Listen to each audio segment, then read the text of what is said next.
into us through a lifetime of indoctrination by school, church, and media. No subjects off limits. Why? Because it's all connected. Stay tuned.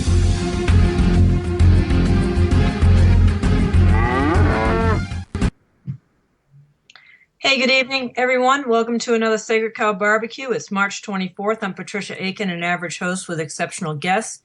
And it's my pleasure to welcome to the barbecue for the first time tonight, Shauna Cox. Shauna is a woman of undaunted courage, as you will hear in this interview. Shauna, welcome to the barbecue for the first time. Hi, thank you. I appreciate you, Pat. Well, it's my pleasure, Shauna, to have you. So, listen, I was kind of shocked this afternoon when I saw Mark McConnell. I started getting messaged on Facebook. Somebody included me, I guess what they call tagged you in a post, and I saw Mark McConnell's name come up, and I go, no, he's oh yeah, he's in here pitching, and I think it's pretty good that Susan DeLamus, Jerry DeLamus' wife, just told him off. He said, Mark McConnell is a plant. Mark, we all know you're.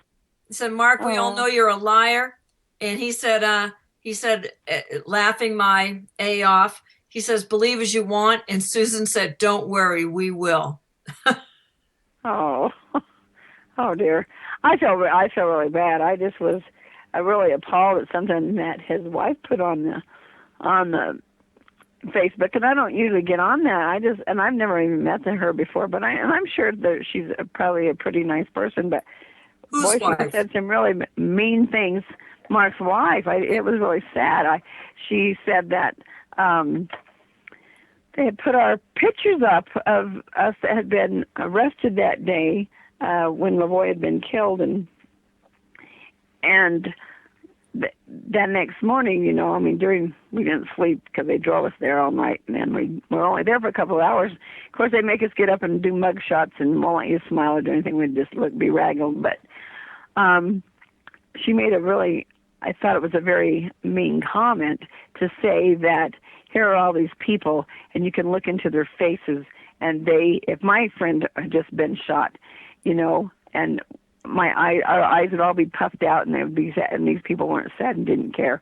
That was a really low blow. And so I was really upset and wrote something that was probably not very nice. But I just said, opposed to what your husband did when Victoria we told the boys about what happened, she was livid, just trying to, everybody grieves differently, and she was really in hyper mode and really freaked out. Yeah. And telling them, and of course, it brought tears to the eyes and anger and those feelings that come with the hurt. But Mark turns on Victoria and yells at her and tells her to shut up and keep her mouth shut. Oh my word! And then so all of us turned on Mark because he was so cold towards her. Let's start from the beginning. Let's rewind this a little bit and go to the beginning for anyone that hasn't heard your whole story yet. I can't imagine they haven't, but just say, were you at the refuge right from the beginning, from the Saturday, January 2nd time, or did you come up? Yes, after that? I was there on January 2nd. January 2nd. Okay. Yeah. Mm-hmm. All right. And your job was videographer, photographer? I was actually doing gathering information, checking, because we were trying to get all the information on the Hammonds and how they had been persecuted by the people at the refuge. They have managers there over the years, and we were trying to get the evidence to help exonerate them. That was my main goal, was to be able to get that proof, the evidence that we needed to take to court to show their innocence and how they had been persecuted over the years. And so that's what my main focus was to begin with, besides cooking and cleaning and trying to get people, organized to take care of the people that were coming. And our whole purpose was to hold this land in adverse possession for the people of Harney County, whose it really is. That is their property. It is we the people's property. It's the people of Harney County that actually have the rights to that land, not the federal government. And that's why we're teaching them the Constitution that shows you that helps you understand where your God-given rights are. And it isn't for people in Washington, D.C. to own that property. It's the people who live there to maintain those public lands and to use them in multiple capacities. So that's what we said to them. This resource center is yours. When you have understood that it is yours, we're helping them to realize that this county is yours and that you need to take control of it. That this is really, you need to get the sheriff to stand up, put the feds out where they don't, because they don't belong there, and take these resources, use it as a school, use it as a thing to help your children be educated. And that's what we were trying to do, is show them that they have that right. God gave us those rights. They were the first ones there. And so that is theirs. It's not mine. It's not yours. It's their public lands for the people who live in that county. And that's the way it should be across the whole United States. That's what the Constitution is there to afford us of our rights. And so that was my main thing. Right at that time, I was looking for the evidence, seeking out that evidence, and of which we did find. Yes. Very good. Okay, well, that sets the stage. And then we come to the fateful night. And I'd like you to give me your impression of Mark McConnell, since he's spouting off here. And I would like to hear, because he's questioning you on how many shots were fired and things like that. So start us out at the beginning of the afternoon there, when you folks were planning to go over to John Day, to that meeting, and how that went. Did I lose you, Shauna? Are you still there? Yeah, I'm still here. There you are. Sorry, my phone, that phone died. Sorry. Oops. No problem.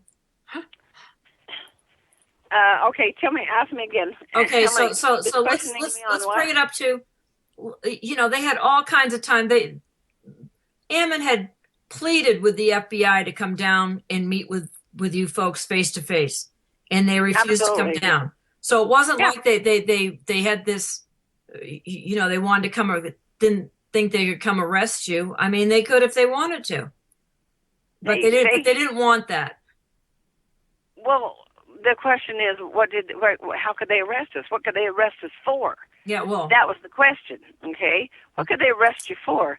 Because they know if you go to the Constitution, they can't rightfully own land, because it says right there in the Constitution, Article 1, Section 8, Clause 17. And they have the only land that they are supposed to, because it has to be for forts, magazines, dockyards, stockyards, and other needful buildings for the purpose of protecting the borders of the United States. That doesn't stop the Department of Justice. I like what Eustace Mullins said about the Department of Justice. That wasn't something that the founders put into the Constitution or even planned for, but yet he called it the America's KGB, which I think is very interesting. Absolutely. So it doesn't stop them from indicting people and from putting people in jail. I mean, we know all kinds of horror stories, and we're watching one here. So, so let's they really didn't know the ride. When you folks, who decided to ride with who, who went first, all those kinds of things. Let's sort that part of the story out for us. Okay, what happened was I wasn't planning to go. I had lots of other things to do. I had documents that had to be scanned out. I had all kinds of stuff that was going on, and I was planning to go home that day. I was waiting for somebody to come in and take my place in that evening, and then I would head home. But what happened is they were going to go. Some of them were headed to that meeting in Grant County. They had a gentleman had set up a meeting in Grant County. The guys talked about it that morning. I don't even think Ammon was planning to go. In fact, he said he wasn't at the beginning, and then I guess things changed. The thing was, I don't know how Mark McConnell got there. He had come in before and come and left, and I'd seen him before, but I didn't really know him very well. When he came in that evening before, I just didn't have a good feeling about him. I don't know if it's just a woman intuition. I have no idea, but I just know that he just didn't fit. You know what I say? Your intuition is only right 100% of the time. That's a woman for you. Anyway, I just had this really not good feeling, and I wondered why he was there. And so that was the first time that he stayed there, and he was at the headquarters as kind of like a bodyguard for Ammon. And was troubling to me. Hold on for a second. I got to sort this out because Buddha was there. I know, that's true. So why was he there? What, he needs 2 bodyguards? Yeah, so why was he there? See, this didn't make sense to me because he was sleeping in that headquarters office where they were, and that didn't make sense.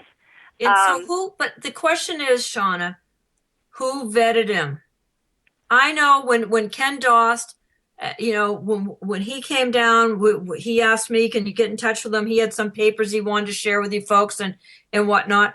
And he was heavily questioned when he got there. Absolutely. Well, I know what happened, kind of. Later, I found out that he had known some of these other guys from a previous operation that they had done, so they kind of knew him a little bit. Okay, I don't know how much they really knew him, but so using that, I guess, is how he got there, because there were some people who knew him, not that they vouched big for him, but that they knew him, and I have no idea. I can't any more elaborate on that because I don't know. All I can say is I felt that it wasn't a good fit. I don't know why. So I'm already busy going to set up the scanners and helping the scanning guy and doing all that stuff some morning when I and then I had to get back over and start working on the web page and things, and we were getting some things scanned on the smaller scale that we finally had, but and I came back to check on them because they were supposed to be leaving. And I was getting some things in and out of my van, files, stuff like that I had moved to get scanned. And they were getting ready to leave. So we already had 3 vehicles that were leaving. They had planned it so that they would be secure. We had the first vehicle left with some of the Commission of Safety. Then 10 minutes later, they had another vehicle left with a bunch of ranchers. Then they had the third vehicle was supposed to be the Sharp family who was going to go sing, and I was there when they were getting in the van trying to. So all those cars made it, right? All those cars made it through. But when the Sharp family went to get in the van, Mark was trying to hurry them. He kept pushing, hurrying, and maybe it was because of the timing. I didn't think anything, but then he was cussing at them, and that was really appalling to them. Well, looking back on it, you can see why he was hurrying them, right? Well, no, I don't know why he was. He was just a little kind of real strict, like just you got to go kind of thing. So they were trying to hurry and get in, and it's hard to gather a bunch of children at once. So when they start backing out, we're missing 2 kids. One of them is the youngest, and one's the oldest daughter who just got there the night before. Boy, they went and grabbed him and brought him, put him in the van, and the van took off because Victoria was still in the shower. So the boy's supposed to be leaving, and Ryan, they were supposed to be leaving, but they couldn't. They had to wait. We had to wait just for a minute for her to get into the truck. So we got her into the truck. We couldn't find the guy who was supposed to go and do the videoing at the meeting. And so I said, okay, I'm going to go. And I locked my car, grabbed my camera, and jump into the truck and am texting people back because I haven't had time to text all day. And I don't know what's happening inside the Victoria goes to sleep on Ryan's shoulder. We're just traveling. I don't even know where we're heading, actually, because I've never even been there. I do have a friend who lives there, but and I was going to go see her on this trip until I got sidetracked to the refuge, but I hadn't been there. And so right before we get before the stop shows up and we realize that there's an ambush, the guys are just chatting up front. Victoria's asleep on Ryan's shoulder, and I'm texting. And somebody said, they had friends in John Day, and I said, oh, me too. So I called them up real quick and got their answer machine, and I said, we're on our way to this meeting. If you guys are going to be there at 6 o'clock, you need to go here, anyway, and come watch this concert. Then I hang up the phone about the time, I think it was, Ryan looks up, and he said, did you see all those vehicles? And I look out because I'm right at that window, and I can see all these vehicles in a line moving in a diagonal coming towards the highway. And we are already passing it, but Ryan Payne says it's a setup, and Lavoie is very nervous, and he says, no, it's an ambush. And he's very antsy. He's very antsy. And he says, we got to get to the sheriff. We got to get to Grant County, okay? And then we are looking in the back because what happened is Mark McConnell was supposed to be driving the vehicle behind us, and he was supposed to be 10 minutes behind us. But he wasn't. He kept pushing, and he was right on our tail, not very far. And that was troublesome in itself because he didn't stay to the program. And then when all these vehicles started coming out, they came out and fell in right behind him. They knew we were coming in those two vehicles, that those two vehicles were coming. How did they know that? Because, Shauna, this makes sense to me now, why he's trying to rush the Sharps to get in their van and get going, because he knows the timeline. He knows when they're going to block the road. Well, maybe so. I mean, I don't know I don't know how the communication went down. Who knows what, but why was he so close to us? We should have already been coming through there, or, had we not been in that trap and had 10 minutes in between, it wouldn't occurred like it did. But so then I guess you saw the video, because what happened is they pull out behind the Jeep, and immediately Mark starts slowing down, and Lavoie's saying, "Why are they slowing down? Why are they slowing down? We got to keep going. We got to go." And then Lavoie was really upset because they were stopping. Mm-hmm. What are they stopping for? We have to go. And he was worried. Yeah. Well, then when they got pulled over and the lights had come on, and they were all unmarked vehicles, but we didn't see any markings of anything other than these dark vans that have no marking, and they pull up, and then some came up further up towards us, and Ryan Payne says, "Lavoie, you got to stop." And he said, "I don't want to. We got to get to John Day. We got to get help." And Ryan Payne says, "You better stop."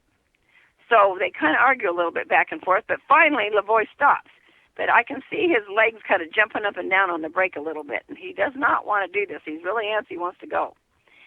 And Ryan Payne rolls down the window and puts his hands out the window. Okay, both hands, just showing he doesn't have a weapon. And I am looking at him, and I see in the right mirror there's a laser that hits the mirror, and then all of a sudden, boom, I hear this pling, and it hits. And Ryan recoils back into the truck, just yanked his arms back in. And I said, "Did that hit you?" I mean, they're shooting at us. It was obvious. We heard it. We saw it. And he said, "No." And I thought it hit the bracelet on his arm. But he said, no, it didn't hit him. So, but he said, "They're serious. We got to get at, we got to." So how many snipers miss? I think that's a question that a lot of people have. Why was he missed? Now, that's a really good question, because here I didn't count. I don't really know. That's what I said. Now, this was at the first stop. So this is when they shot at us. Before anything else happened, they shot. Then Ryan jumps out of the door, and he says, and he throws his arms up in the air, and he says, "There's women in the vehicle." And they said something about, "Tell them to get out." And And then they take him and arrest him, I guess, because I can't see him anymore. He has to walk to the back of the truck, or I don't know what happened to him. He was just I saw the video on that where they've got him kneeling down. They're cuffing him as he's kneeling down, then they yank him back up again. Right, and okay, well, there's a reason he did that. But anyway, so because that was another vehicle that was behind us 10 minutes. See, there's another vehicle, but that was supposed to be behind them 10 minutes. And that's who was able to get the picture. Oh. Of that. Anyway, so what happens is then Lavoie says, we've got to go. And I can see a laser on the top of his hat on his head. And I am freaking out. And then when he sticks his head out the window and he's talking to them, he's saying he can see the laser too. And he's saying in the mirror, and he's saying, go ahead, shoot me. Go ahead. You got it. You're right there. Go ahead, shoot me in the head, you know. That's what he says to him, because we're going to see the sheriff.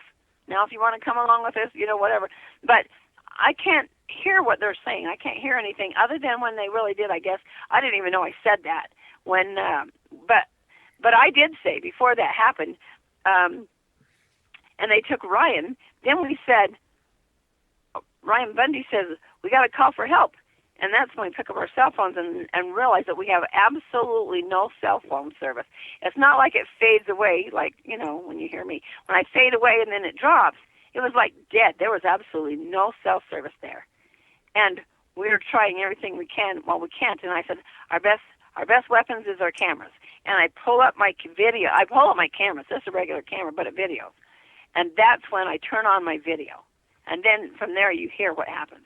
Right. But, and then that's when Ryan Bundy says, who are you? Because they haven't identified themselves. That's like really unlawful. And I say, have them come to the vehicle. I mean, we can't even see them. We don't hear them. We don't see them.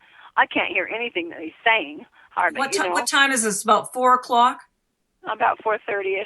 And that's when it starts getting dark up there. Well, it wasn't dark yet because it was pretty daylight when it took place. Because when we took off, and I didn't know how far it was, and that's what I kept saying. I mean, I didn't have any idea because I had the camera up and we slid down into the seat. We were not on the floorboard. We were just slid down. So, because I was afraid they were going to shoot through the back window. I wasn't afraid of them shooting through the back of the truck because it was clear full of gear. Okay, there was all kinds of bags of gear and the cameras, the projectors for the presentation, that kind of stuff, camping gear. And so I wasn't worried about that, but I was worried about somebody shooting us in the head or something.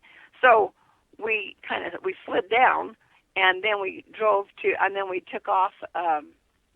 And Lavoie asked you if you folks wanted to get out, right? Right. And I said, what for? I mean, they were already shooting at us.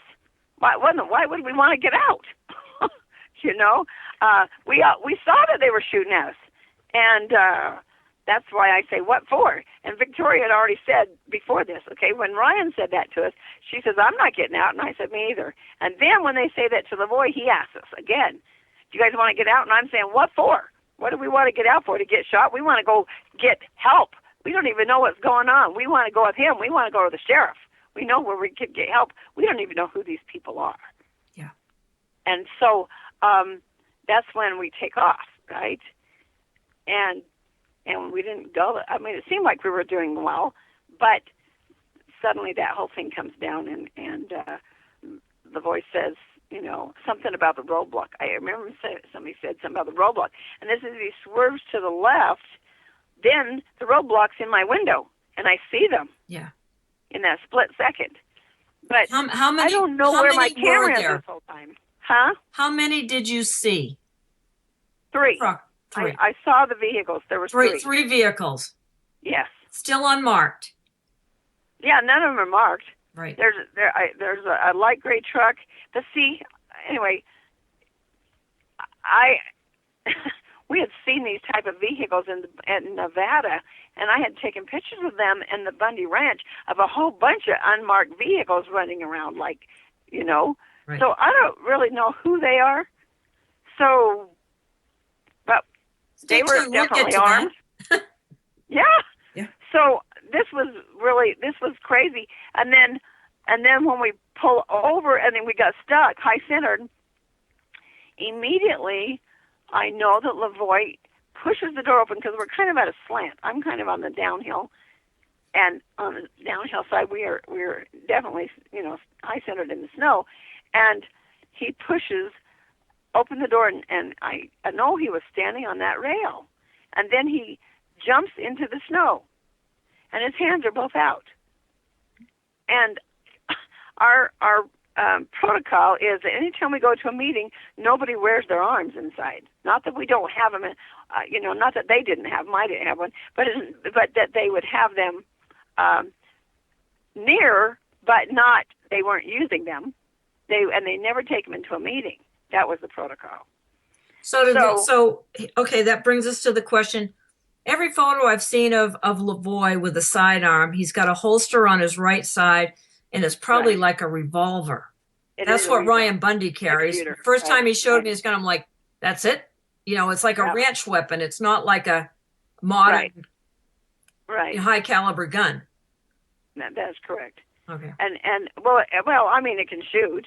Yeah, it shoots, yeah. Fine, but it's still a 6-shooter. It's not an automatic weapon, that's for sure. Right. And he would, and I don't think you would take your anyway. You don't take a knife to a gunfight. He wasn't doing that. That was never the purpose. No. That's what we all say, Shauna. There's no way that anybody was going to draw a gun when you've got all those agents there in full tactical with, automatic weapons. There's no way. Well, here's the part that the people don't see, and they don't see it in the video, and they don't see it anyplace, is when I get out of the vehicle, okay, after all, you want to know about the shooting. So I have to tell you that they just opened fire, and they're just blowing away. And, of course, I am embarrassed because I swear. I didn't even know I swore because I thought about that later going, why? And I don't even ever use that A word. Where did that come from? I don't know if I've been around guys too long. I mean, I just don't know where that came from. But I was really upset. And I think about that as I go back. I was angry because here I'm taking that picture, and they shoot out the window right there. Which window? Okay, so you have to understand that Ryan Bundy, because we were in the back seat and there's not a whole lot of room, and we were videoing, he had turned around and was on his knees in front of the seat. Yeah. Okay. Now let me get the seating right, because I want everyone to picture what we're talking about. So Ryan's would have been behind the driver, behind Lavoie. He's behind Lavoie. Victoria's in the middle, and you're on the passenger side in the back. Yeah. Okay. Right in the back of the passenger side. Okay.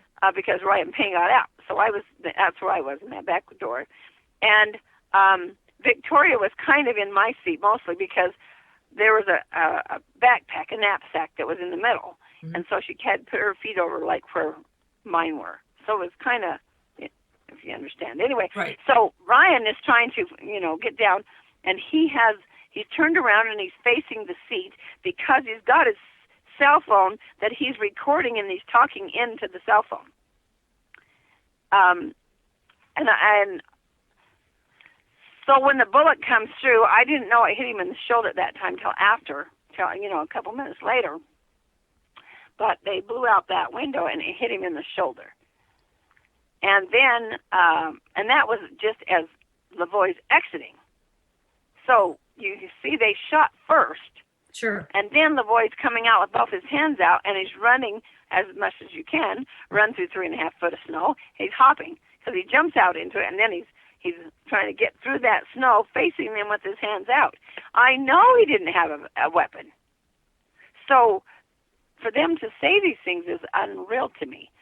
Yeah. Anyway, so he's running away, and then I didn't know how much video footage I actually had on my camera because my hand is up and the shooting keeps coming on, and they're knocking out our windows, and they're shooting just a continual, which you can't hear all that. But why don't they have pictures? Yeah, well, why don't they have body cameras, and why don't they have? Why isn't there any of that? Why don't they have a drone that can hear? I know lots of people who have drones. You can see and hear, and you can see it fly on somebody's nose. Why do they have something that doesn't have, Well, when they showed the helicopter footage of that Trump protest in Phoenix last week, yeah. I mean, you could almost, see the logos on people's T-shirts and stuff. I mean, it Yeah. was so clear, full color. I mean, obviously, they're You're giving you telling the me very that worst. the feds don't have that capability? You got to be No, kidding no, me. that's ridiculous. So, Yeah. but let me So they let me have more ask than let me they're ask you saying. this. They just don't want anybody to see it. Yeah, let me ask you this, because this is an important part of this narrative. Is there, like Mark McConnell is, like, they put out a photo last week of Lavoie's truck finally, and it's got 5 pieces of pink tape where the bullets hit. That's ridiculous. You and Victoria Sharp both said that they put at least 100 rounds into that vehicle. Well, we didn't know how many, but I'm telling you, it went on for a long time, and we heard them. We felt them. We saw them. That one by my window alone hit 5 times. I guarantee you it hit 5 times. Now, the last one could have been one of those smoke things because it hit and it made a black mark up the side of the window. Now, that could have been. But the other ones, I hit the window, and I thought it was because they were at a bad angle, which they were to that part. But so do you concur that they were at some point using rubber bullets? Well, how do I know? I've never heard of a rubber bullet in my life. Mm-hmm. I mean, and I just saw somebody get killed, and I saw somebody else get hit in the shoulder. And how do I know if it's a rubber bullet or not? Yeah, well, those aren't rubber bullets. Oh, geez, they're about to break out, and they broke out the windows. I never saw a rubber bullet. Okay, all right. So let's go forward. So, did you know that when you crouched down, did you see what happened to Lavoie, or were you? I could not see what happened to Lavoie. I was hoping it was on my camera because I had my hand up trying to follow him. Right. And I did have Victoria and Ryan both right there. And I was trying to keep them down because I had my hand up following him, but I couldn't. But I was also trying to dodge lasers, okay, because there were lasers all over inside that car. And I already saw when the laser hit, the bullet hits, and I'm freaking out because it's on Ryan's head, it's on, on his hat, and I'm trying to keep everybody's head down and legs out of the way and just keep away from any kind of lasers. And there's things flying, bullets, everything's flying inside the vehicle. The windows are knocking out, there's glass flying, everything's happening. So how, what was the condition of the front windshield? Now, I would swear it was broken, and that we had, because I remember at one time there's like 4 or 5 or 6 different smoke bombs came in through at the same time. And, that's why I was hoping my camera would get the picture. But I had it over towards Lavoie. So, and then I had it towards the window where I was sitting. But I didn't know where it was because, like I said, I had it up there. But sorry. If you need some water, we'll take a break. Well, why don't you get a sip of water? And I'll tell you, you're listening to Sacred Cow Barbecue on Revolution Radio, freedomslips.com. We are listener and volunteer supported, and so we'd appreciate it if you go over to freedomslips.com. Do something over there, make a donation, buy some of the cool stuff, get the archives, do something to support the station. We'd appreciate that. And tonight we're talking with Shauna Cox, who's all choked up about this. Just kidding. Yeah, well, I am, but yeah, right. Anyway, that so that was it was mayhem. But when they finally stopped the shooting, and which was a long time, it went on and went on, even though we knew they had killed him. Victoria and Ryan had their heads over by that window, and they could see him. And anyway, and they were looking for something white to put out to say stop shooting, to surrender. She did say that. She said you have something white, and I'm looking on the floor, but there's nothing white. Yeah. Yeah. That was the only funny part about the whole thing. But it wasn't funny then. It was funny later. Yeah. She asked me to take off my bra. What? Oh, and she's not thinking. We're just hurrying, whatever you could think of. But anyway, and so she was, and I don't believe that they even knew we were in there. Because like I said, we just got in there at the last second. When would they have had time to find out that we were there? And they weren't letting up the shooting. They were trying to take out anybody that was in there. And it went on and on and on and on and on, and it didn't stop. If they were trying to get somebody to surrender, why didn't they stop shooting and tell them to get out? They didn't say that. No. They never stopped the shooting, and it kept going on for minutes. And it felt like it was 5-10 minutes after they already killed Lavoy. So it was obvious that they were trying to kill us. To check on Lavoy in the videos, they never go over to check on him. No, of course they didn't. And we're praying. I'm telling you, we were praying the whole time. You can hear us, but I'm thanking the Lord that every time that window hits and almost comes through, that it doesn't. And I know that Lord's protecting us. I know that, and so that's all I can say. They were trying to get rid of every witness because they're still trying to push the narrative that there was a shootout. Right. Absolutely. And so then when we get out, after they finally let up, because we started both screaming, stop it right now. I started to get mad, and she was screaming, and I'm not a screamer, and so that was kind of weird because she's screaming to the top of her lungs. I got a lot of kids, and so and I told her to shut up. I can't believe I said that, but I do believe I said that because when you get too high pitched, that was it. Okay, yeah. We can't concentrate here. You're screaming. So anyway, and I love her to pieces. She's a little angel. And we got out of the vehicle, and we had to go one at a time. So they took Ryan out, but I knew, and he had told us he got hit in the shoulder, And then when they went up, they took him, and then they took Victoria. And then when I got out, because you can't see the video, but when I got out, I was paying attention to the ground specifically because I have a broken right foot, as you know. Right.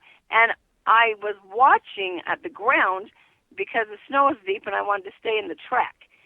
And the wheel on the truck is still spinning. And I look and I glance back, and the truck is still running, and it's still in gear. It's a stick shift, which means we're high centered.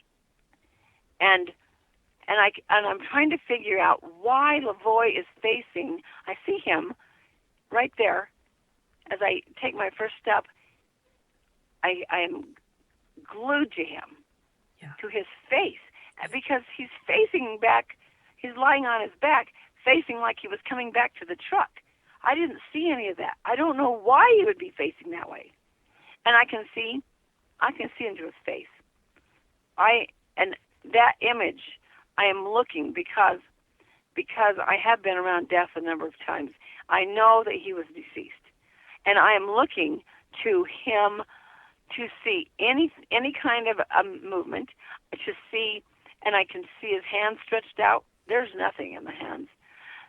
His hat's on, his glasses are on.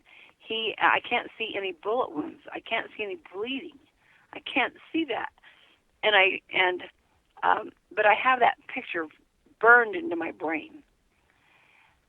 And then here's what people do not see.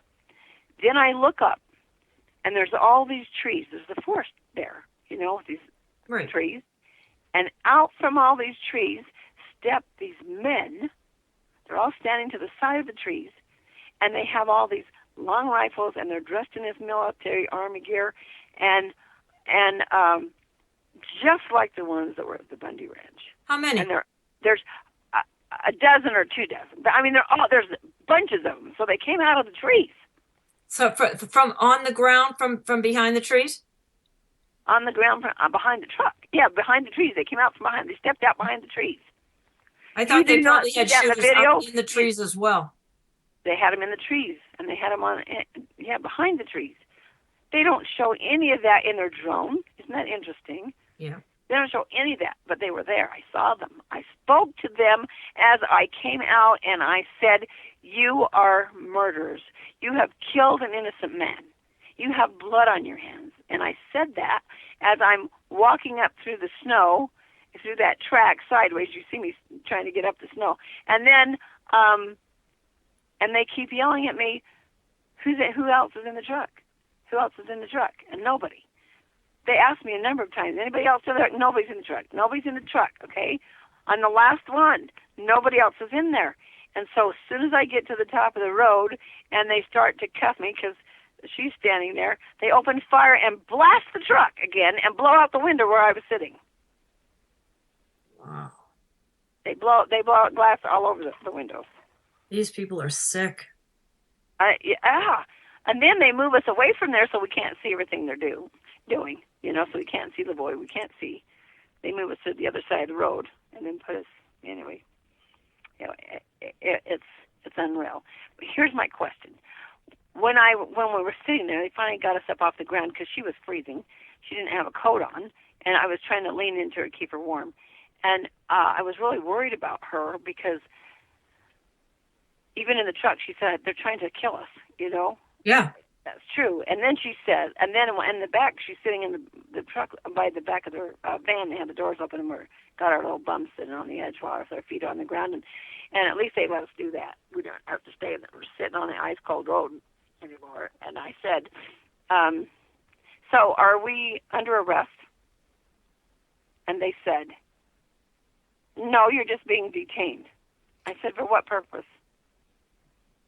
Why are we being detained? Well, arrest, saying you're detaining someone, that's the same as arrest. Arrest means you're stopping them. Detaining means the same thing. Well, it does, but it doesn't because that means they haven't charged you. They don't know what the charges are, so they don't know what they're charging us with. And so we're sitting there, and we were there for a good 2 hours. And I was talking to Victoria, and she was, and we sang songs, and we said, patriotic songs, and her family is religious. Right. There's a lot of religious songs, and I know some of them, not all the same ones that she does. But we sang. We sang together, and we sang loud because I wanted her to keep the Spirit around us. So because we needed the Lord's Spirit to be with us. Okay, so hold on. I got a question here. Sure. I know you're seeing all this news. Where's Ryan Bundy at this point? Did they have an ambulance for him? Did they? He was with us at first, and then because he said, I got hit in the shoulder, and Victoria says, let me help him. I'm an EMT, and one of the men said, oh no, we have our own medical. And he comes with this and opens up this big pocket knife, like a 6-8 inch blade, and says, can I cut your shirt? Well, what difference does it make? You already blew a hole in it. So anyway, he cuts the shirt open, and he says, yep, I can see the bullet. That's what he says.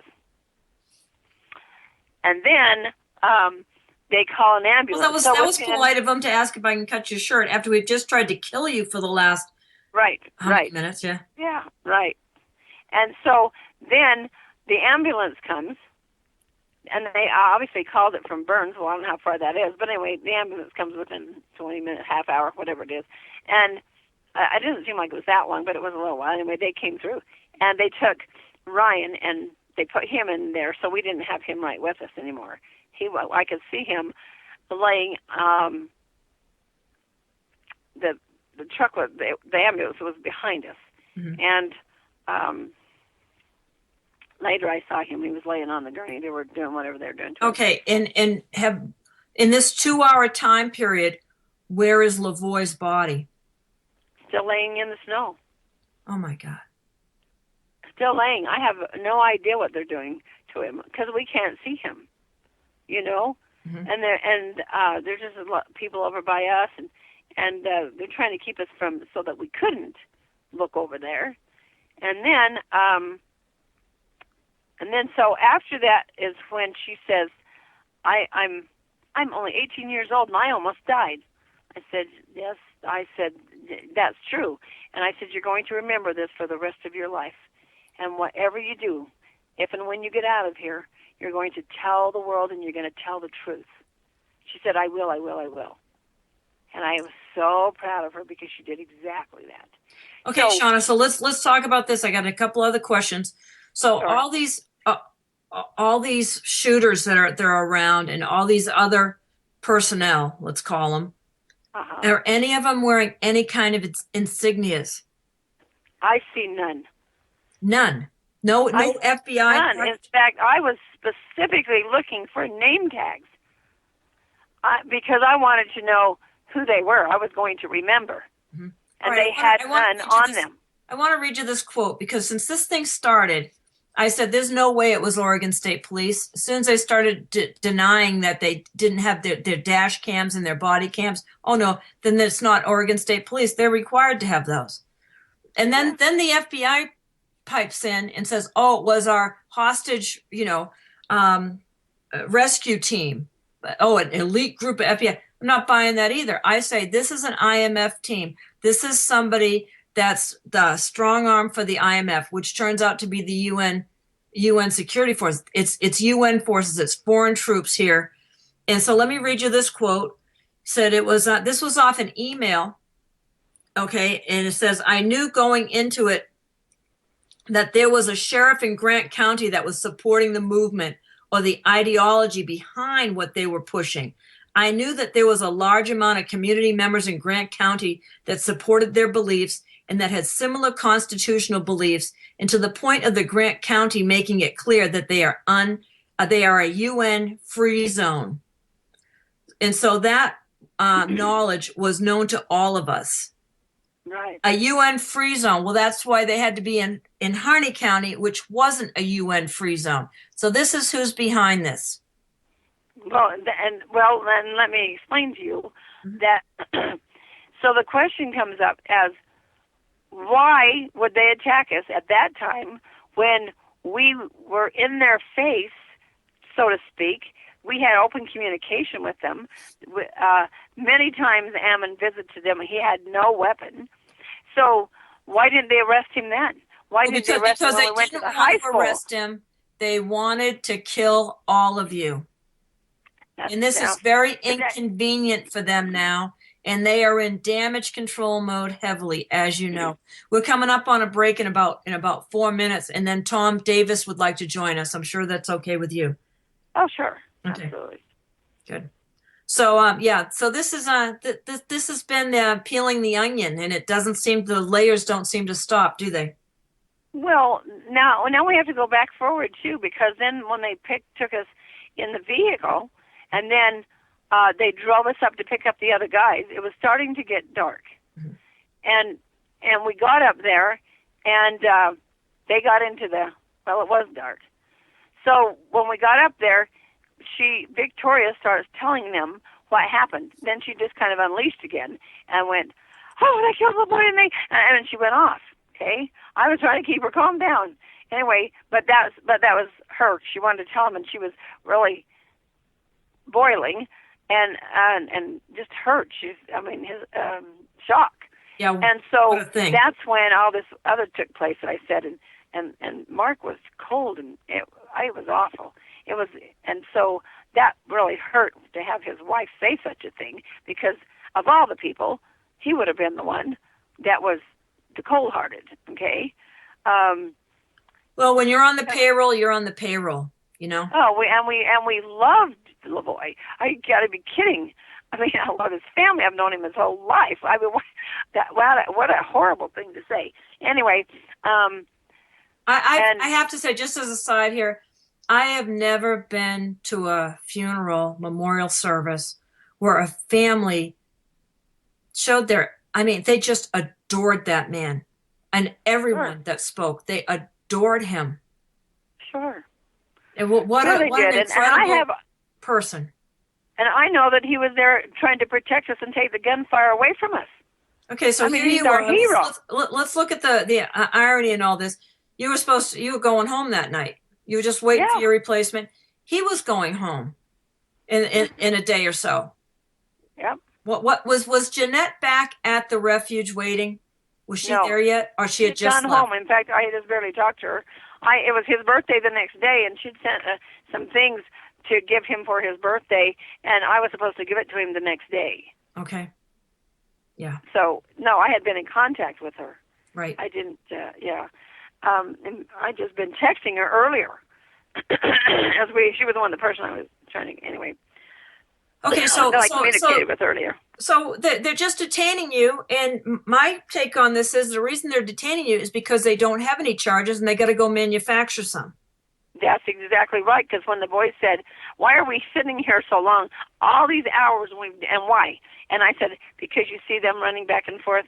they don't have a clue what they're charging us with. They have no warrant, and they don't know what they're charging us with.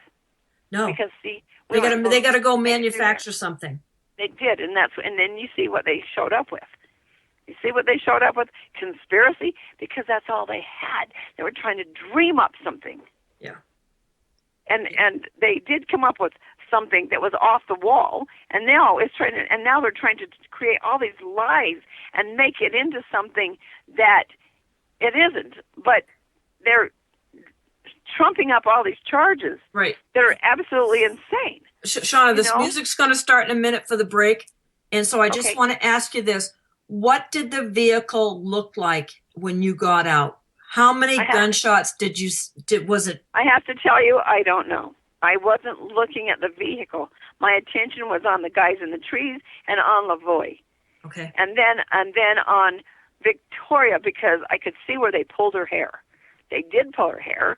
And she told me later that they laid her on the ground on her stomach, and when they zip tied her hands. They put metal ones on me. But when they arrested her, and then they brought her up and they pulled her hair, and they said, "Who else is in the vehicle?" I could see her hair was mussed up there. You can tell where her hair was pulled out, And she said, "I'm so sorry. I'm so sorry." She said, "I couldn't remember your name. I just knew it started with an F." So she told him that she didn't know because he was freaking out, And then, stand by, everybody. We'll be back with Shauna Cox, and Tom Davis is going to join us. Okay. Be here Wednesday evening. Clips.com. Revolution Radio, freedomslips.com, 100% listener supported radio, and now we return you to your host.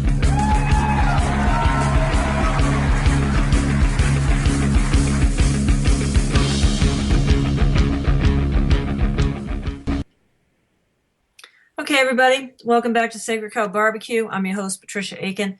I'm talking with Shauna Cox tonight, and we're kind of getting this whole thing unwound. Shauna, welcome back. Thanks, Patricia. Listen, we need to go on this where so you 2 hours on the road, and then how long did they hold you at the next stop? Another 3 hours. So a total of 5 hours before they got a judge to sign some kind of probable cause warrant and what have you, and backdate it. No, that's what I think it was. It felt like it was that because it was dark. It was late. I don't know exactly what time we even got into Burns. It was we had to travel there, and I don't even know how far we are from Burns at that point.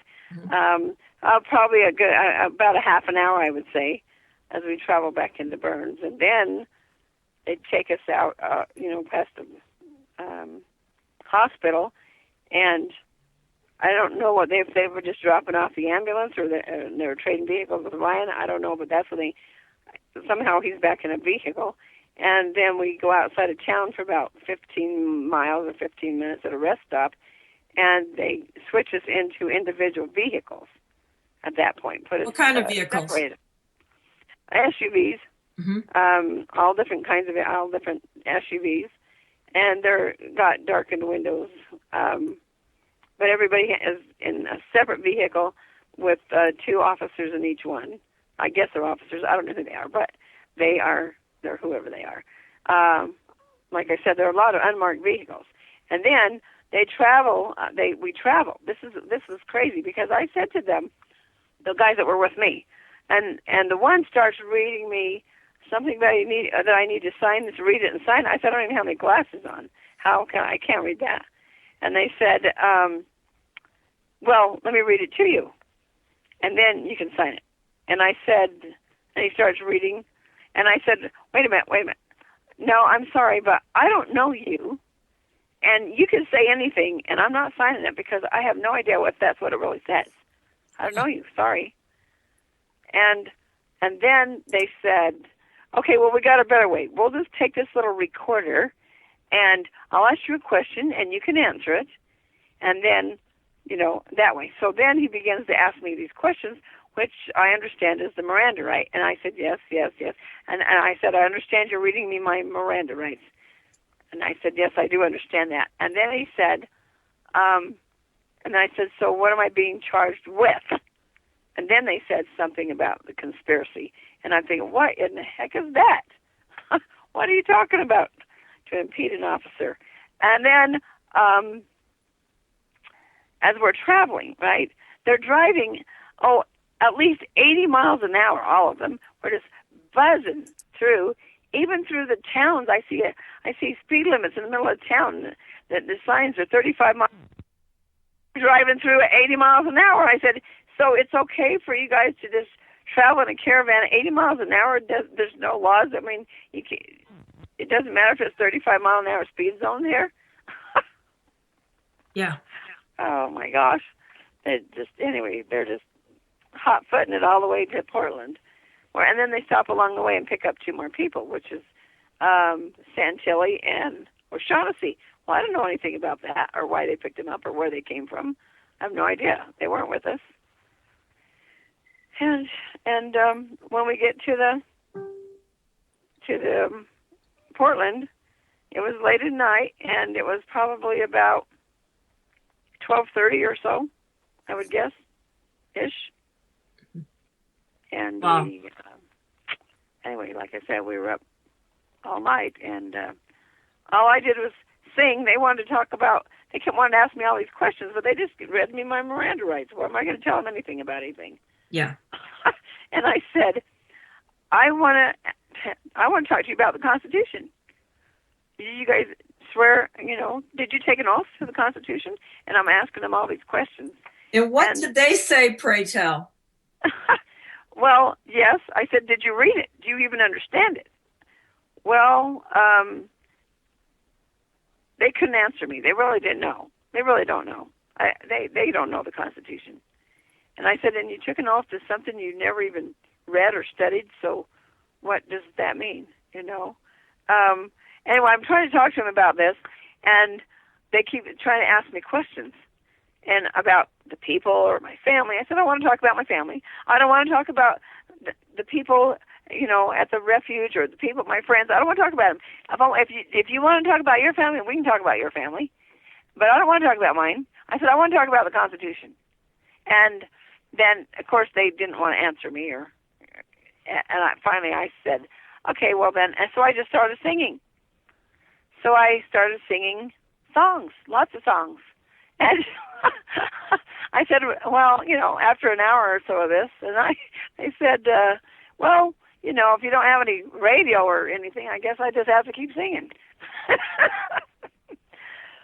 And so they turned on the radio. And I said, oh, my dad used to say, if it ain't country, it ain't music. So you made them put country on? Well, they did for a second, and then they turned it off. So I guess I have to sing some more. So I sang. Then I'd sleep a little while. Then I'd sing some more. And then I'd be laying there. All of a sudden, I'd jump up, and I realized something because I'm going, do you know what this all comes from? Do you know where this all comes from? And I start telling them about how it's tied to evidence that I've been finding in the refuge. Okay, you just came out of a sleep, and that's what came to your mind. They said, "Yep, that's what comes to my mind." Yep. Then the Lord can't reach them either, and okay. they will get Judas. Yeah. Somehow so let's do this again. No, what are you sorry about? I'm sorry that we got cut off. I missed you up. People that okay, let's see, is it on? Okay, I need someone to tell me if we're back on here because the studio's back up and it's showing here, so I need to know if we're back on. Can someone tell me? Someone that's here in that wellness room. Let's see what they have to say. See if others can hear. No, I lost the audio. Refresh the page. Still the same. Okay, let's. I'm gonna hang up from them and dial them one more time because we're still having an issue here. Okay. Okay, it's showing now. Let's see. Renee's telling us. Show cut off. No audio. Yes. Okay. So Renee's saying yes. She can hear us again. Okay. Very, very good. Okay, cool. Oh, well, I hate it when that happens, and I'm trying to keep a handle on everybody's messages here. So awesome. So, okay, well, you know what, Shauna? I mean, I know that we like to judge people by our heart and things like that, but these people are so when they're gonna. This is there are billions of dollars at stake here. Not only billions of dollars, but the control of the peasants, not only in our country but worldwide. Because when we throw off these parasites, that means freedom, not only for us in the U.S. but for it'll spread like wildfire, and they know that. And so it doesn't. They do all kinds of really nefarious things like programming people so they sound like us. I mean, so I don't know. It'll all come out eventually. That's what I keep praying for, that all the informants will be identified. That will. Well, I can tell you that we do know some of the people, main players behind this whole thing. I do know that. We know that. Yeah. Okay. And so that's going to come out. I believe that this is a sifting and sorting of people. What side are you on? Yep. Who are you with? Wake up. If you don't, I feel sorry for you, because if you're not on the Lord's side, you are not going to win. And the Lord is going to. We all know how the end comes out. But didn't say it was going to be easy. We know it's going to be hard, but we better be prepared. We better be emotionally, spiritually, physically prepared for those things that are coming ahead. Well, good. Well, Shauna, you and I know it's getting late in Utah, and you've been out and about all day. So do you want to do some tapping on this just for our country, and then I'll let you go? Or is there some things that you want to or is there some things that you still want to share with us? All I can say is, united we stand, divided we fall. Yeah, well, to me, that's just the whole way the enemy has set this up. He has us arguing over which wing of the Communist Party we want to vote for, the Democratic or the Republican. Yep. They're both communists now. It's all been taken over. And don't let them turn us against each other. Well, exactly. And people are arguing with one another. It's absurd. Yes. And they love that. That's what they love about this. I'm telling you. And that's why we have to be careful not to turn on each other. And I really don't want to do that. I'm hoping everybody is going to reach in their heart and feel the truth and realize that it's their country, not just their country, but their family, their fortune, and their very lives that's at stake. I think that's the biggest problem that we have, is that's where the denial kicks in, when people refuse to look at the seriousness of the hour. They don't have the emotional fortitude to be able to see how that this isn't just a threat to their livelihood, it's a threat to their lives. That's absolutely right. And let me tell you one more thing that I would like to say, is that people who work for the government, are the people who have insurance, they have retirement, and they are working off the back of the people who are the heartbeat of America, from the middle class people who are the entrepreneurs, who bring these things to life, who bring the riches to this world, and they will work until the day they die. They can't afford insurance, they can't afford health care, they can't afford 401ks, and they can't afford any kind of retirement or vacations. We're going to work until we die, and to provide a living for all those who want to take, and that's not okay. That's not American. Well, I agree with that. I'm trying to get Renee dialed in here. She says, no, just talk to Tom. I said, we don't have a cell number. We tried to bring him in. I'll dial him again. But Renee, if you can help me with that, that'd be great. But we're going to do a little tapping exercise, because, I hope everybody listening will do this with us. If you haven't heard us do this before, Shauna, has this been powerful for you? Have you really received benefits? Yes, absolutely. Absolutely. It's been working well. Okay, awesome. So we're going to tap for something. We're going to tap for freedom and justice for all the political prisoners, including you. Thank you. Okay, because according to the courts, the Department of Justice is just the KGB. I mean, they are railroading this thing through. We know lots of people that don't deserve to be in jail that are. And these men need to be home with their families. You need to have that stupid ankle tracking device off and all these things, okay? We need to take this thing back. And so let's just tap. And what you do, everybody, if you haven't done this before, you just fold your arms like, across your chest, like you're giving yourself a hug. And then with the flat of your hand, you're going to tap 3 to 10 times on one arm. And then you're going to switch and tap 3 to 10 times on the other. And then you're just going to repeat after me. And so we're going to say, there is a part of each of us. There's a part of each of us. That knows how to experience. That knows how to experience. And send. And send. Full unencumbered freedom. Full unencumbered freedom. Injustice in all aspects of life. Injustice in all aspects of life. To all our friends that are political prisoners right now. To all our friends that are political prisoners right now. Okay. This part of me. This part of me. Is doing so now. Is doing so now. With unlimited love, grace, and ease. With unlimited love, grace, and ease. My mind, body, and spirit. My mind, body, and spirit. Are receiving the love and healing. Are receiving the love and healing. Information and permission. Information and commission. But also sending freedom and justice. But also sending freedom and justice. For our friends who are political prisoners, including Shauna right now. For our friends who are political prisoners, including me right now. Very good. Okay, take a deep breath.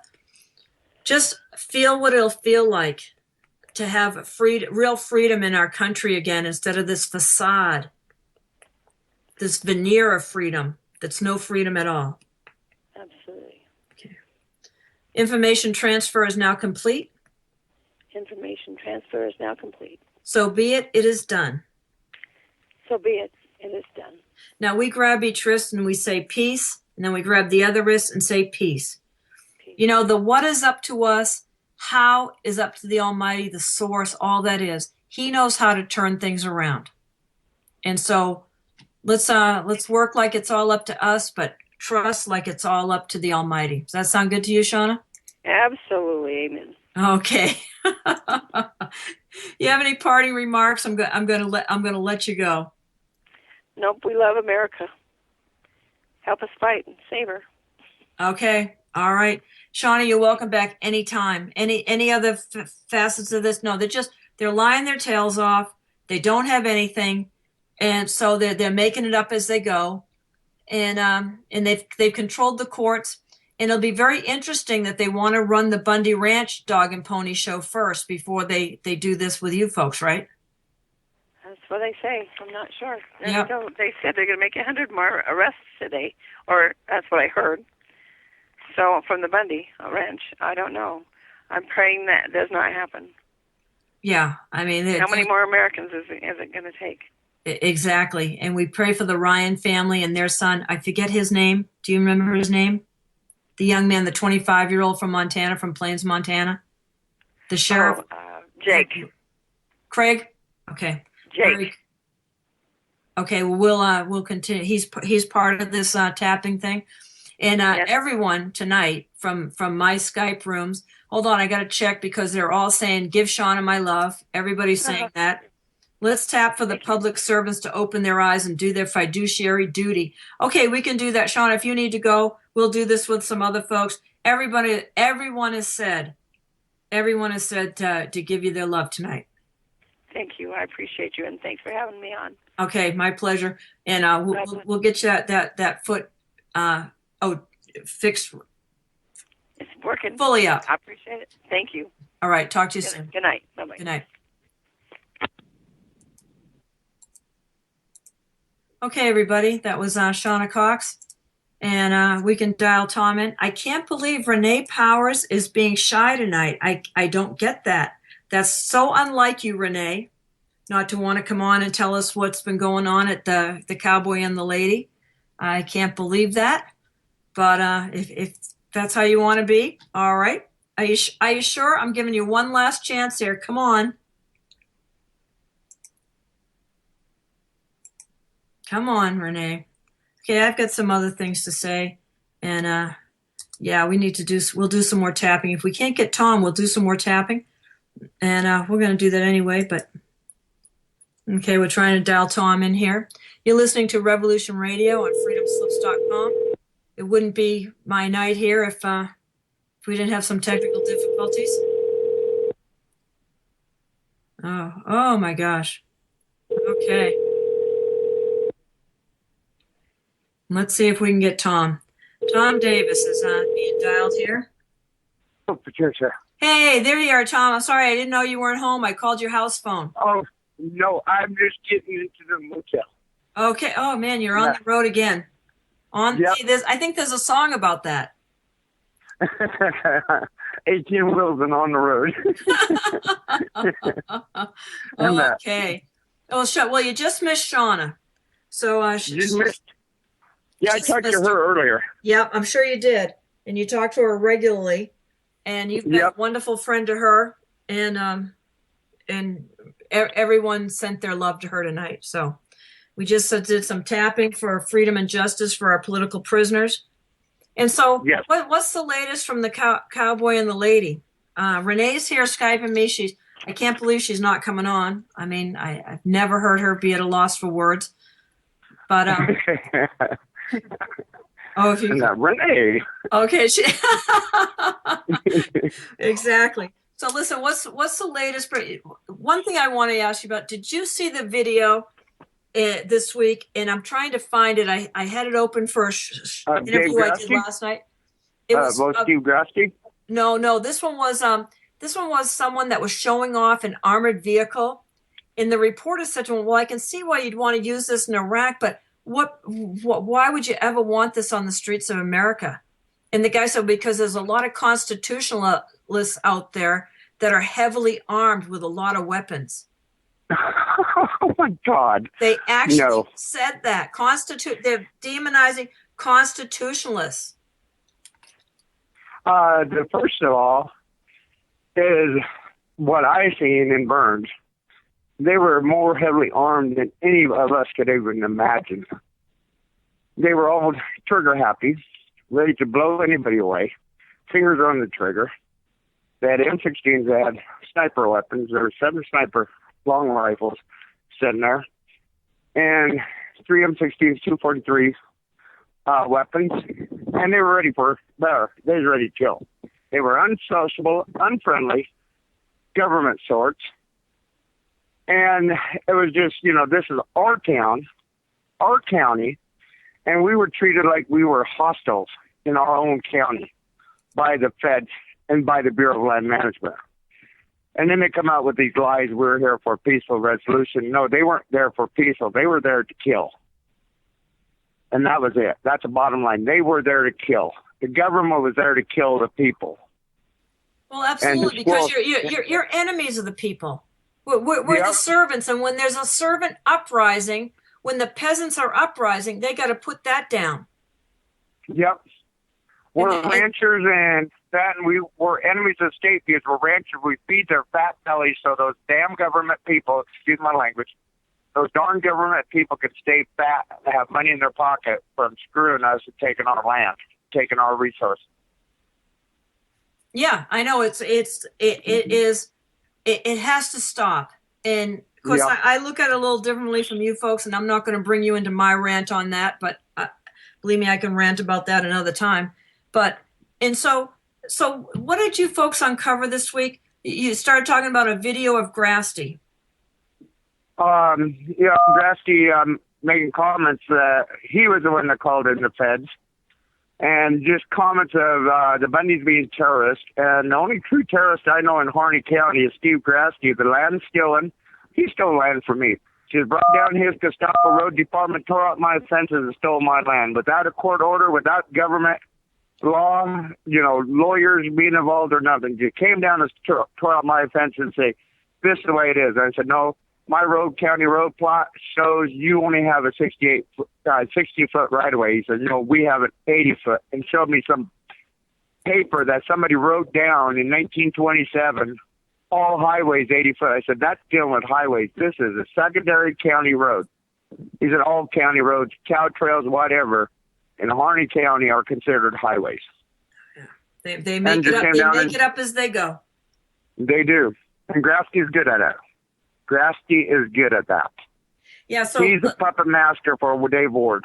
You know, we talked about this before, Tom, and then I heard you elaborated on it more. So I'd like you to elaborate on this more. Is the phone call that Dave Ward made to Linda at the Narrows, telling her not to call 911. Okay, the thing is, he called her and told her not to. There was a convoy of vehicles coming down, not to call 911. If she called 911, it would have put it into a police matter, and they would have to respond, and then it would have pulled the federal authorities and all those guys out of there. Yeah, that would have been under the county's jurisdiction at that point, and they didn't want it under the county's jurisdiction. Nope. They wanted it under federal. So they had it set up. They had the plans 4 days prior. Burgess told his employers to take vacation and he'd call them when to come back to work. There was no detaining those guys from work, no keeping them from work or nothing, because they were already on vacation when this all happened. Right, so they're not going to be able to use that impedance nonsense. Nope. Impedance keeping federal officers from their line of duty. No, they were on vacation, and then there was nobody working. And let's cover the trespass thing again. Doors are open, keys are on the desk. Yep, keys are on the desk. Keys are in itself. He never took none of the keys. Never locked the building up. He left it open. They knew this was coming down. They knew it. They had it set up. Mm-hmm. This was compromised from the start by certain individuals within the organization, within Bundy's ranks, that got the ball rolling with the sheriff and the deputies prior to it. And that came from a quote from the deputy's wife. Told me, and I tried to get her, what ball did you get rolling? And she went like, "Oh my God, I said too much." Now, is there a possibility? Now, I'd like to think there's a possibility. There may not be, because I suspect everyone. Okay, I'd like to think there's a possibility that he went there maybe as a journalist and just happened to say some things that they needed to hear. Or do you think it was more than that? It was more than that. Okay. It was more than that. They met with a certain individual that Bundy trusted, and he got the ball rolling. And this came from the sheriff's and the deputy and his wife's mouth. Well, I got a letter from him. The ball rolling. I got a letter from him, sounded like a good patriot. I have to tell you, these people, these informant types, they really know how to play the game. Yep. They do. It's pretty amazing. But if you got a situation occurring, why would you be announcing and get the ball rolling? That's my question. What ball did they get rolling? This is all set up, pre-planned before it even happened. That this is how the county sheriff and the feds were going to take this down.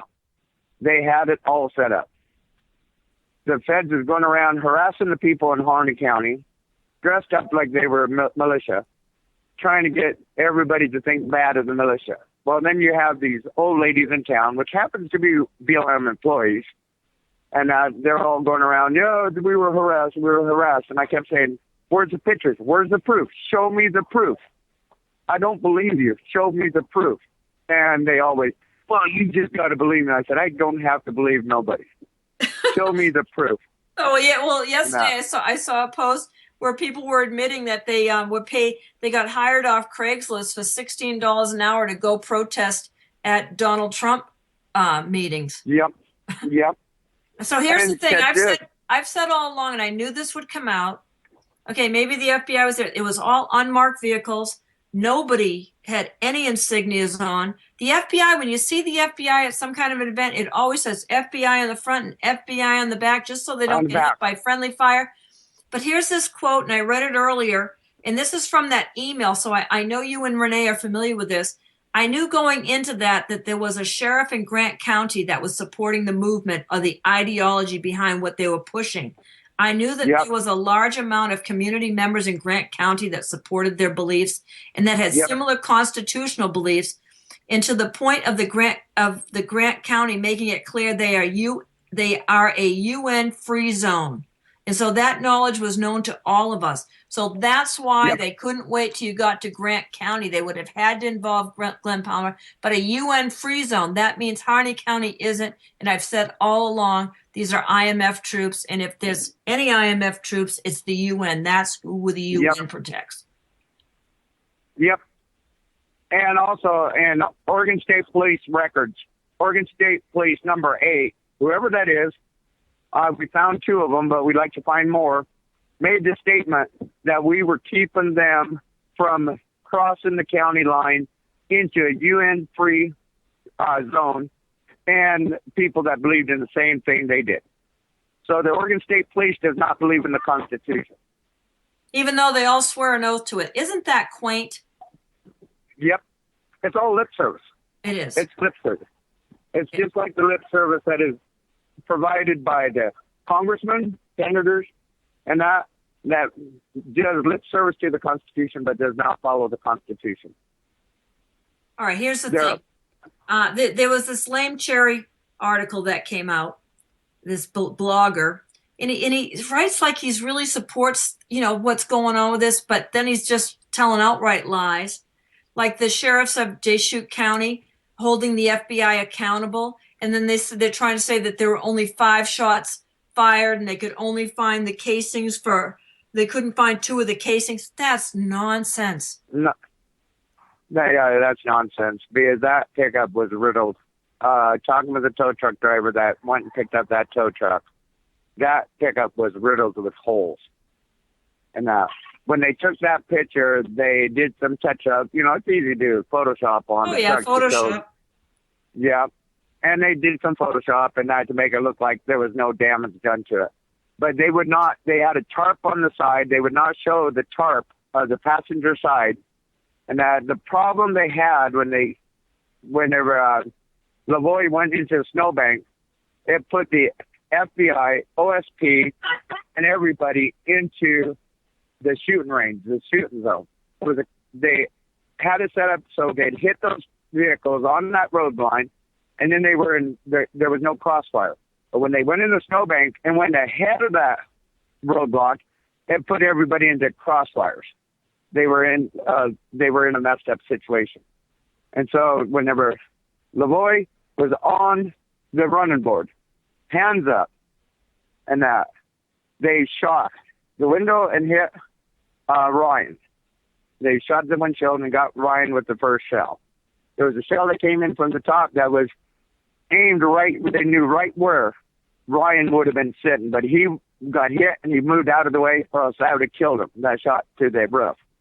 And then there was another shot fired from the FBI that was shot towards the OSP to get the Oregon State Police shooting at the Bundys, at Lavoie and them, thinking they were under fire. Well, they were. They were under fire by the FBI. The FBI instigated the first shot, second shot, third shot was from the FBI. FBI? Are you sure it's the FBI? How do we know it's the FBI? Or whoever it was, the feds. Okay, whoever it was. Or the international troops, the UN troops. Troops. Mm-hmm. It was a .308 caliber, which is packed by the UN. The bullet rounds were a .308 caliber. And Oregon State Police don't pack a .308 caliber. They pack a 223 caliber weapon, which is M16 and that type of round. Right, and let's talk about and I know you folks are up to speed on this. Who's trying to slam Sheriff Palmer? Who started these rumors about Sheriff Palmer? It started by Boyd, which is in political office in Grant County that despises Palmer and that's trying to take over Palmer's job. And it was started by one of the lead dispatchers that's a ally of Boyd's. Boyd is the one that made the comment, let's set up an ambush coming into Grant County. There's places where there's no cell service. This is to Kate Brown. There's places with no cell service or no communication, that would be ideal for a roadblock. And so he set that idea up. And then he got his underling in the 911 dispatch to file the first complaint. That, they knew about the ambush, but they didn't tell Sheriff Palmer. Excuse me, you worked for Sheriff Palmer. You knew about the ambush. Why didn't you notify him that there was an illegal activity, an illegal kill going to happen? So she and Boyd should be under investigation and under charges for assisting in the murder of Lavoie. Oh, absolutely. It's a huge conspiracy. And they all need to come back with a countersuit at this point and claim conspiracy and all that and show that. You need to put these people on the defensive. Okay, we got some people that want to do some tapping before the show's over, and that's fine, and we'll do it. And so that's great. We're sending some great stuff out to the universe here for the Almighty to grab and send back. So we're liking that. And who's Scotta McAllister or Scotta Allister? Do you know? No. Okay. No, I know it's McAllister is down in Burns, but I don't know that name. Okay. All right. Very good. No problem. So let's dial Renee in. She's got time, and see what and see if she wants to be part of this shindig here tonight, because we're going to do some tapping with her.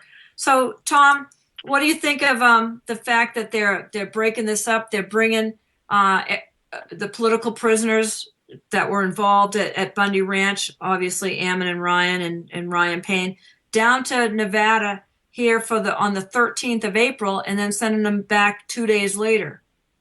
I've never heard such a joke, because lawyers, it's going to break the lawyers, because you've got two cases going on at the same time in different states. It's preposterous. They need to get this over with before our great leader in Washington, D.C. gets out of office. This great leader in Washington, D.C. wants him in the prison. There'll be some other clown, that they'll control after that. Maybe Trump, but I don't see Trump as... No, I don't see Trump as a puppet. No, I don't see Trump as a puppet, but that's going to make him very, very dangerous. Hey, Renee Powers, welcome to the barbecue. Hey, how you guys doing tonight? Well, you tell us. Oh, it's been an interesting day, to say the least, huh? Tom called me on the road, and I had to bitch and moan, excuse my expression, but gosh darn it, I did such a good article today that all of our information was in, and it just disappeared, poof, out of nowhere, off of Facebook and out of my records. So, oh my gosh. Yeah. So he got to hear me vent on that. Well, I think we've all learned a lesson here to back up and save stuff and have a. Oh, my backup was gone. They went even into her backup and got it out of her backup. It's gone. This is on. They totally hit her. There's a whole lot at stake here, folks, and this is just starting. They'll use every dirty trick they can think of. Yep. Especially when you're coming up with damning stuff. Excuse me, with the federal government, and this is to the federal government, I know you're listening right now. If you are so honest and everything you're doing is so legal, why do you need to harass, steal people that's posting? Why are you afraid of posts? Why are you afraid of articles? If you're so honest, you shouldn't be afraid of nothing. You should stand on your honest integrity, but you're not. We receive garbage from the feds, pornographic garbage that comes to our site. We got to clean up. Why? They should be under these computer whizzes that the government has should be under investigation for pedophilia and their perversion that they have in the federal government to try to entrap people into their stupid way of thinking. Yeah, Tom's getting all the young girls, and I'm getting all the hot guys with their shirts off and in 12 packs. And I'm getting crap like that too. It's crazy. Yeah. People, but they've friended a lot of people with the Lavoie brand, and so when I see that, I think it's okay. So and then and then I'll click on something. Oh my gosh, it's porn on Facebook. Exactly. Exactly. And isn't that interesting that they will shut us down, but we can report these horrible sites and they leave them up. Tom and I were talking about that the other day, how, that shoot to kill Cliven Bundy and the cattle and the horses. How many times have we reported those sites and they leave them up? Oh, and yet, I know. And look at what they've got out on Adrian, that whole sheet on Adrian, Yeah. making him sound like a dangerous man, Dangerous, yeah. And that's part of the Oregonian. Last shots with the Oregonian is the biggest fraud. I told him, you're not welcome in Harney County. If I catch you in Harney County, I'm taking you to the county yard gate out there, and I'm going to kick you into Lake County, Deschutes County. We don't want you in Harney County, period. He's a liar. He's a thief. He's a no-good person. Oh, yeah, he's a Marxist. calls He's himself a Marxist to journalist. the core. He Yep. is, it's fascinating. I can't even read anymore Oregon. Someone sends me something from Oregon Live. I can't even open it. I can't even open it anymore. No, it's just there's so much manipulation, and that was basically what the story was about today. How the feds have manipulated the story, how they brought the last four in to cause all the damage, those pictures that they showed, and I'll be putting it out again tomorrow because I have people who took pictures and shared them with us and gave Tom and I a quote from each of them about the day before, and it's just really powerful when you bring in the truth through the people who saw it firsthand. All these people who say such horrible things, they didn't even go out there. They never, Judge Grasty, in his high-pitched, foul-mannered voice, while he's probably exuding sweat from every pore in his body, I can just see him, because when you see him on film, calling Ammon a terrorist, and he says, a bad, bad man. And he came into his office with a gun. Ammon doesn't even carry a gun. I know. They are trying to. This narrative is way out of control for them. They've got to spin it hard. It's like the Secretary of Interior came down to Harney County and said there was no military down here. Well, there might have not been military, but there sure was militarization from the federal government in Harney County. There was Blackhawks. There was AMRAPs. Those are military equipment. Oh, yeah. Why did they have Apache military helicopters. equipment? Well, yeah, and the Yeah. other thing is it's not even lawful. They are not to use military equipment against the people. So if they're using militarized equipment against the people, and the fact is, one, we know there was no trespass. They were given keys, given access, basically given tenancy. So you cannot tell us these guys were trespassing. Well, so they had to come up with something else, and they got foiled on the bomb story. Yeah, well, you know what foiled them is because the people watching those stupid videos that David Fry put out with them spinning around like Wile E. Coyote and Elmer Fudd, pretending to, Sean Anderson spinning around pretending to shoot drones. All of a sudden, it's like we looked at that and we started laughing. I said, Tom, this is ridiculous. These people are making this crap up. And as soon as we put that story out about who are these people, and you know what, I got to say, they're victims too. Because we know the feds use David Fry. We know they use them to do this. And Tom, isn't it true that out at the refuge, we had a guy tell us that he knew something was wrong right away when he saw those videos because the refuge doesn't use John Deere equipment, they use CAT. Yep. So, And also, the so-called trenches that was dug. I've seen those trenches. Those trenches were dug by a professional handler of an excavator. The guy knew what he was doing. He obviously had some experience. There was those three guys that was there, the wife of Sandy and her husband and David Fry, was not professional excavator operators.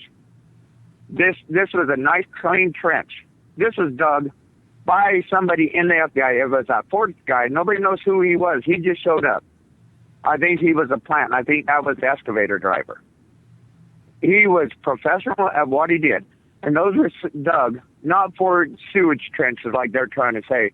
Those were dug to shoot the militia that they were hoping would come down there.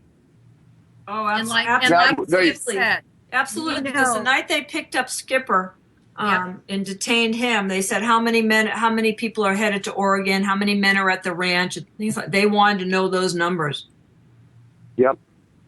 Well, and it's silly because we know they want a bloodbath, and we keep saying, look, hey, feds, we take bubble baths, not blood baths, and we're not going to be You take drawn bubble into baths. a bloodbath.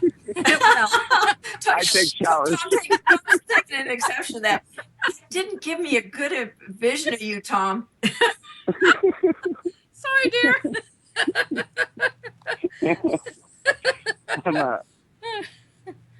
But no, the whole detail has got too many holes in it. It's worse than Swiss cheese. Oh, I know. It's a colander. And that. Yeah. And what the problem is, whoever thought of this great thing, it'd be a Benzinger or Love or whoever, it is a joke. Yeah. Whenever a 4-year-old kid could have figured out. Those 4 guys on there, you didn't need 800 guys sitting down there. You seen the picture of, what was it, 250 standing around the sign and that?